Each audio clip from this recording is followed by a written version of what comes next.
कानून को लेकर लगातार विपक्ष के निशाने पर केंद्र सरकार है। बात अगर राजधानी दिल्ली की करें तो दिल्ली में भी सत्ता पर काबिज आम आदमी पार्टी की सरकार लगातार इस कानून का विरोध कर रही है और कल एक महत्वपूर्ण बैठक होने जा रही है दिल्ली विधानसभा में। उस बैठक में शिरकत करेंगे दिल्ली के मुख्यमंत्री अरविंद केजरीवाल। इस पर ज्यादा बातचीत के लिए हमारे साथ दिल्ली विधानसभा के अध्यक्ष रामनिवास गोयल जी मौजूद हैं। रामनिवास जी, महत्वपूर्ण बैठक कृषि कानून को लेकर, किसानों के मुद्दों को लेकर, उनकी परेशानियों को लेकर दिल्ली विधानसभा में होने जा रही है, क्या कुछ इस बारे में जानकारी? देखिए, इसमें मैं अभी बैठक होने से पहले इस विषय पर मैं कुछ चर्चा नहीं करूंगा, ना कुछ बोलूंगा। बैठक होने के बाद ही इंटरव्यू दूंगा, उससे पहले इंटरव्यू देना ठीक नहीं है। हाँ, विधानसभा अध्यक्ष होने के नाते से जनता की जो समस्याएं जुड़ी हुई हैं उन विषयों पर समय समय पर मैं बातचीत करता रहता हूँ, बुलाता रहता हूँ। और किसान भी आ रहे हैं और मेरा एक संवैधानिक पद होने पर यह दायित्व भी बनता है उनसे बातचीत करूंगा। तो इतना ही इस पर मैं आज टिप्पणी करूंगा। अगर हम बात करें इस कानून को लेकर तो लगातार आम आदमी पार्टी का ये कहना है कि ये कानून किसानों के खिलाफ कानून है और इसको हर हाल में सरकार को वापस लेना चाहिए। हम ये भी देख रहे हैं कि 80 दिन का वक्त हो गया है, लेकिन अभी तक जो आंदोलन है दिल्ली के अलग अलग बॉर्डर्स पे वो लगातार जारी है। जिस विधानसभा से आप आते हैं वहां भी बॉर्डर की स्थिति की बात करें तो वहां भी लगातार जो आंदोलनकारी हैं उनका जो संख्या है वो लगातार बढ़ रही है, लेकिन सरकार अभी तक कोई नतीजे पे नहीं पहुंची। देखिए, मैं खुद सिंधु बॉर्डर पर गया था, 3 बार गया। वहां किसानों की जो स्थिति देखी, वाकई में जिस ढंग से वो उनकी हिम्मत है मैं उसकी दाद देता हूं। इतनी ठंड में वो वहां रुके हुए हैं और 80 दिन से रुके हुए हैं। उनसे व्यक्तिगत मिलकर बातचीत भी हुई। किसी व्यक्ति को, राजनीतिक व्यक्ति को मंच पर नहीं आने दे रहे। मुझे भी उन्होंने मंच के लिए मना किया, नीचे ही मैं बैठ करके उनको सुना। जहां तक तीनों कृषि कानून है मैंने उनको पढ़ा है, उनकी बारीकी में ना जाकर मैं उनकी 3 मुख्य बातें उनकी अलग अलग कर रहा हूं जो मुझे भी अपने आप में ठीक नहीं लगे। और ये कृषि कानून खाली किसानों को ही नहीं, उपभोक्ताओं के लिए भी उतने ही हानिकारक है। इसमें सबसे बड़ा तो मुझे ऑब्जेक्शन ये लगा कि जब देश कोरोना पर पीक पर था, कोरोना से युद्ध स्तर पर लड़ रहा था, ऐसी क्या जरूरत पड़ गई थी सरकार को कि 5 जून को इसको बैकडोर से अध्यादेश लाकर लागू कर दिया। पार्लियामेंट में आता, डिस्कशन होता, खुली चर्चा होती, किसानों से सलाह होती। अध्यादेश ला करके इतना बड़ा कानून जिसको हम कृषि प्रधान देश कहते हैं, जहां 80% आबादी कृषि पर जुड़ी हुई है, कृषि उत्पादों पर जुड़ी है, उनकी रोजी रोटी जुड़ी हुई है, उनसे चर्चा ना करके बैकडोर से कृषि कानून लाना, मैं इसका विरोधी। ये लोकतंत्र में ऐसा नहीं होना चाहिए। ये लोकतंत्र और संविधान का मजाक है, लोकतंत्र की सीधे हत्या है। दूसरा, जब कानून को पढ़ें, अब तक जो कानून था सरकारों के हाथ में, राज्य सरकारों के हाथ में, समय समय पर वो पाबंदियां लगा देती थी व्यापारियों पर कि आप दाल का इतना स्टोरेज कर सकते हैं, गेहूं का इतना स्टोरेज कर सकते हैं, तिलहन का इतना स्टोरेज कर सकते हैं। किसी चीज की शॉर्टेज हो जाती थी, वो स्टोरेज करने की कैपेसिटी को कम कर देते थे। ये जो कदम था वो इसलिए उठाया जाता था ताकि जमाखोरी ना हो और अनुचित रूप से व्यापारी उस सामान को स्टोर करके मार्केट में महंगा करके ना बेचें। ये इसके पीछे मकसद होता था। लेकिन इस कानून में ये छूट दे देना अभी उपभोक्ताओं को समझ नहीं आ रहा कि कोई भी व्यक्ति, कोई भी व्यापारी जितना मर्जी स्टोर कर सकता है, अनलिमिटेड। ये समझ से परे। किसानों के तो हित में है ही।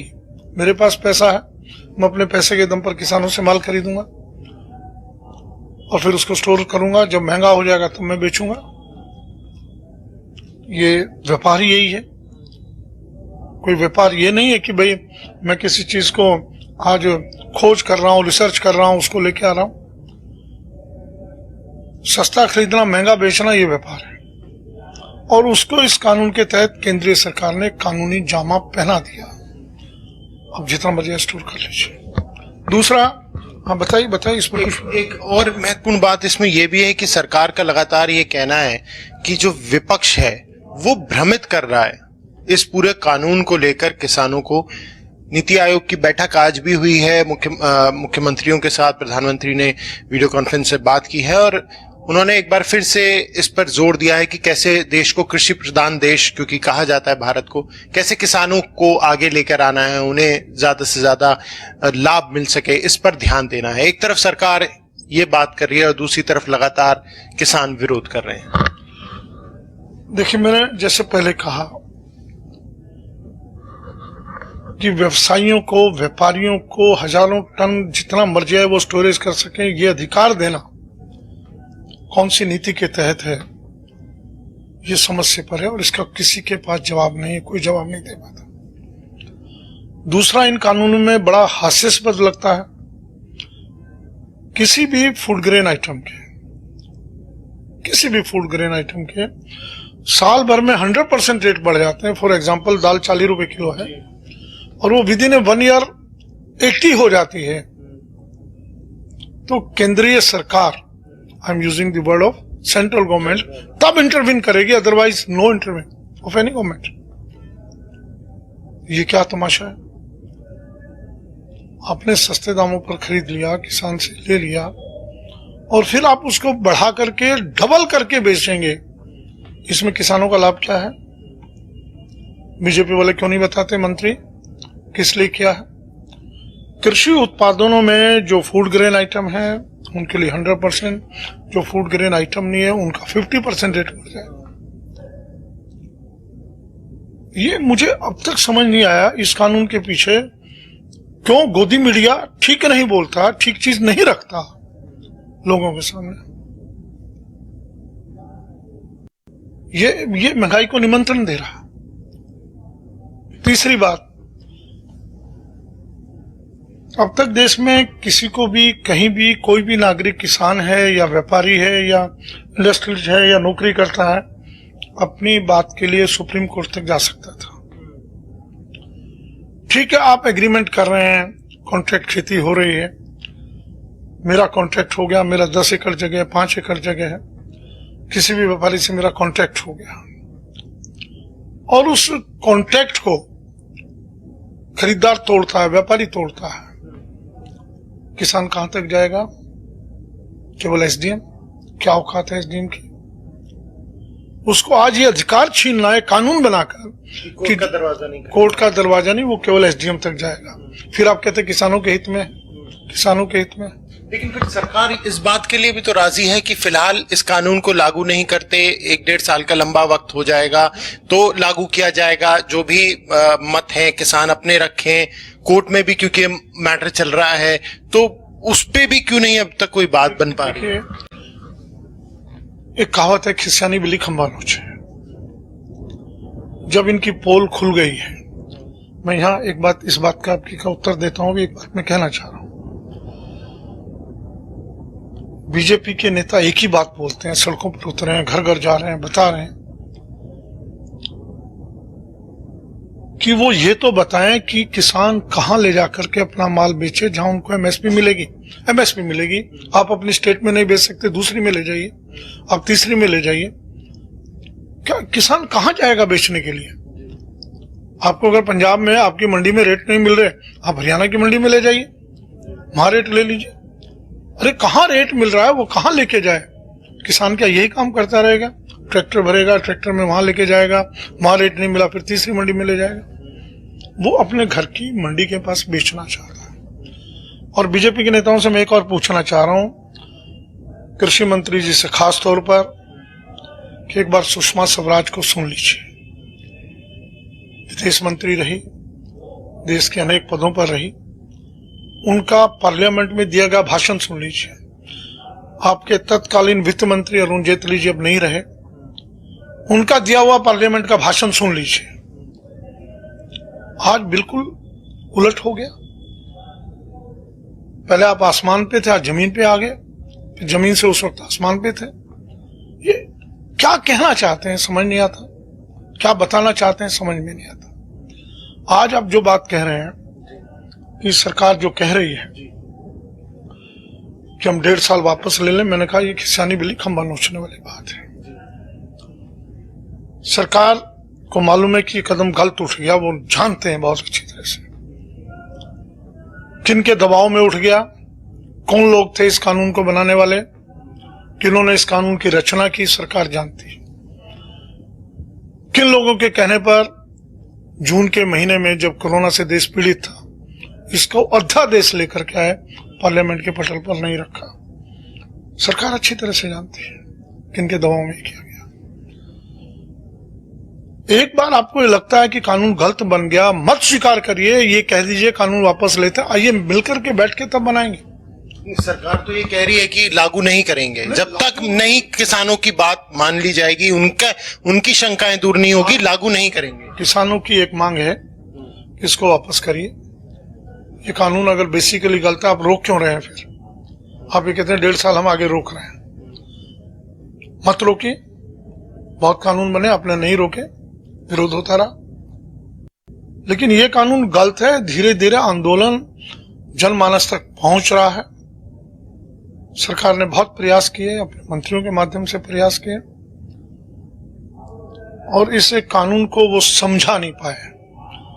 इतना नहीं, आरएसएस इस कानून के विरुद्ध बोल रहा है, मजदूर संघ बोल रहा है, किसान संघ बोल रहा है।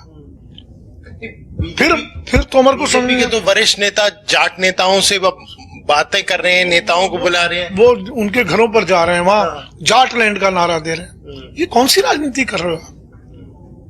पाकिस्तान लैंड भूल गए, अब जाट लैंड पे आ गए। शुगर उन्होंने पाकिस्तानी नहीं कहा, जाट लैंड ही बोला। तो कुल मिला के ये बहुत बचकाना हरकतें हो रही। एक बार सच्चे मन से आइए, मत गलत शब्द बोलिए।